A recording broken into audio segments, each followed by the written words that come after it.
ಈ ಭಾಗದ ಒಬ್ಬ ಶಾಸಕ, ಈ ಭಾಗದ ಶಾಸಕ ಮೊನ್ನೆ ಒಂದು ಹೇಳಿಕೆ ಕೊಟ್ಟಿದ್ದನ್ನ ನೋಡಿದೆ.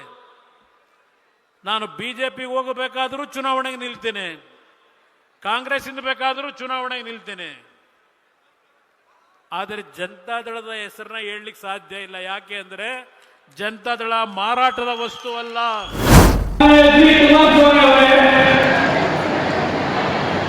ಅವರ ಹೇಳಿಕೆಯನ್ನ ನಾನು ಗಮನಿಸಿದೆ.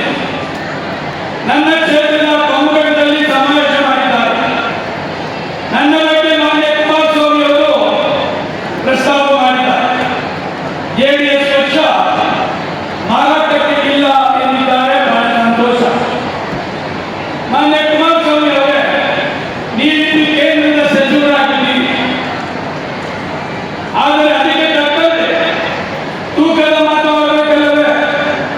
ಮೋದಿಯವರ ಜೊತೆ ಕೆಲಸ ಮಾಡುವ ಅವಕಾಶ ನಿಮಗೆ ಬೈಚಾನ್ಸ್ ಸಿಕ್ಕಿದೆ ಬಿಡಿ. ನಾನು ಕೇಳಕ್ಕೆ ಬಯಸ್ತೇನೆ, ಈಗಿನ ಈ ವ್ಯಕ್ತಿಯನ್ನ ಆಯ್ತು ನಮ್ಮ ಪಕ್ಷ ತೆಗೆದು ನನ್ನ ಸರ್ಕಾರ ತೆಗೆದು ಇನ್ನೊಂದು ಪಕ್ಷಕ್ಕೆ ಹೋಗಿ ಸರ್ಕಾರ ಮಾಡಿ ಮಂತ್ರಿನೂ ಆದರು 3 ವರ್ಷ. ಆ 3 ವರ್ಷ ಮಂತ್ರಿಯಾಗಿ ಆ ಸರ್ಕಾರದಲ್ಲಿ ಬಿಜೆಪಿಯ ಪಕ್ಷದಲ್ಲಿ ಅವರಿಗೆ ಕೊಟ್ಟಂತ ಎಲ್ಲ ರೀತಿಯ ಸ್ವತಂತ್ರವನ್ನು ಉಪಯೋಗ ಮಾಡಿ ಯಶವಂತಪುರ ವಿಧಾನಸಭಾ ಕ್ಷೇತ್ರವನ್ನ ಸಂಪೂರ್ಣವಾಗಿ ಒಂದು ಮಾದರಿ ಕ್ಷೇತ್ರ ಮಾಡಲಿಕ್ಕೆ ಸಾಧ್ಯ ಇರಲಿಲ್ಲವ ಈ ವ್ಯಕ್ತಿ ಕೈನಲ್ಲಿ? ಕುಮಾರಸ್ವಾಮಿ ಅವರೇ, ಕಾಂಗ್ರೆಸ್